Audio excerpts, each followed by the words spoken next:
आज तेंदुए ने एक आदमी पर हमला किया था।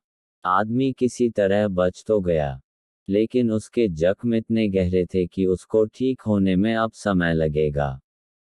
इस तेंदुए का हमला अब गांव वालों पर बढ़ने लगा था। लोग अब घबरा गए थे और शाम होते होते वो अपने घरों में कैद हो जाते थे। अब गांव वालों ने तेंदुए के डर के कारण अपने बच्चों को स्कूल भेजना बंद कर दिया था।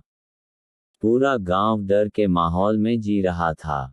उन्होंने डर के कारण अपने खेतों पर भी जाना बंद कर दिया था, क्योंकि तेंदुआ ज्यादातर वहीं पर घात लगाकर हमला करता था। खेतों पर न जाने के कारण अब उनको भूखों मरने की नौबत आ गई थी। गांव वालों ने प्रशासन से भी मदद मांगी थी, लेकिन उन्होंने भी उनके पास शिकारी न होने का हवाला दिया। गांव वाले केवल भगवान के सहारे अपना जीवन जी रहे थे। उधर तेंदुए ने 5 गांव वालों को शिकार बना लिया था और वो खतरनाक आदमखोर हो गया था। शाम के समय थोड़ी बूंदाबांदी हो रही थी। राजीव और उसके दादाजी ने कमरे में ठंड से बचने के लिए आग जला रखी थी। पूरे गांव में सन्नाटा था। सब लोग अपने अपने घरों में बंद हो गए थे। राजीव अपने दादाजी से बोला, दादाजी, इस आदमखोर तेंदुए का कुछ उपाय करना पड़ेगा। सारा गांव उसके डर से सहमा हुआ है और उनको रोजमर्रा के कामों को करने में बहुत कठिनाई हो रही है। बच्चों की पढ़ाई का भी नुकसान हो रहा है। दादाजी ने राजीव से कहा, उस तेंदुए से अकेले नहीं लड़ सकत। इतना सुन राजीव अपने घर से सटे अपने दोस्त वीर के घर पहुंचा। जाने से पहले दादाजी ने उसे सतर्क रहने को कहा। वीर के घर पर राजीव ने उससे इस तेंदुए से छुटकारा पाने पर बात की। वीर भी चाहता था कि तेंदुए से गांव वालों की जान बचाई जाए। उन दोनों ने कुछ निर्णय लिया और रात के समय उस तेंदुए से निपटने के बारे में सोचा।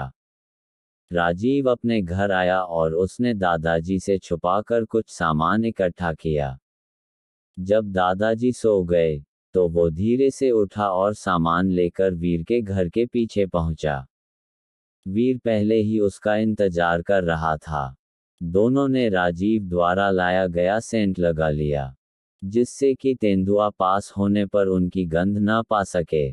उसके बाद दोनों जंगल की तरफ चल दिए। हल्की बारिश अभी भी थी। चांद बादलों से कभी निकलता और कभी छुप रहा था।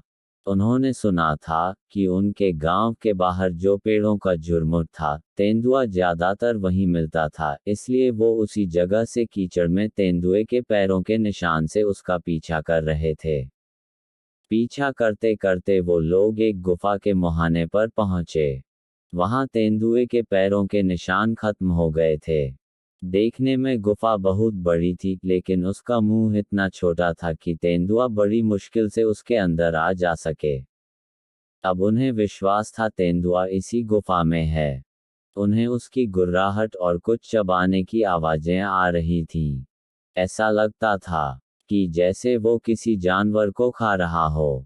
तेंदुए को उनकी मनुष्य होने की गंध नहीं मिल रही थी, क्योंकि उन्होंने बहुत सारा सेंट लगाया था। राजीव और वीर उसकी आवाज से घबरा रहे थे, लेकिन हिम्मत करके उन्होंने अपने साथ लाए एक बड़ी घंटी को एक इलास्टिक की रस्सी में पिरोया और उसे गुफा के दरवाजे पर इस तरह टांग दिया कि यदि तेंदुआ निकले तो वो उसकी गर्दन में फंस जाए। उसके बाद वे दोनों पास के एक पेड़ पर चढ़ गए। उन्हें अब तेंदुए के बाहर निकलने का इंतजार था।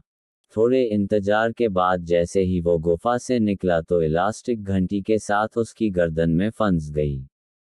अब वो जैसे ही चलता, घंटी जोर जोर से बजती थी और उसको बजता देख वो घबराकर इधर उधर भागने लगता। वो जितना भागता, घंटी उतनी जोर से बजती। वो घंटी की आवाज को सुनकर सोचता कि कोई उसे मारने आ रहा है, और इसी घबराहट में वो दूर पहाड़ों की तरफ भाग गया। राजीव और वीर प्रसन्न होते हुए अपने घर आ गए। उस दिन के बाद वो तेंदुआ कभी उनके गांव नहीं आया। राजीव ने अपने दादा और गांव वालों को इसके बारे में बताया तो वे राजू और वीर की बहादुरी से खुश हुए। पूरा गांव अब अपने सामान्य कार्य सुचारू रूप से करने लगा। अब उन्हें उस तेंदुए कोई डर नहीं था।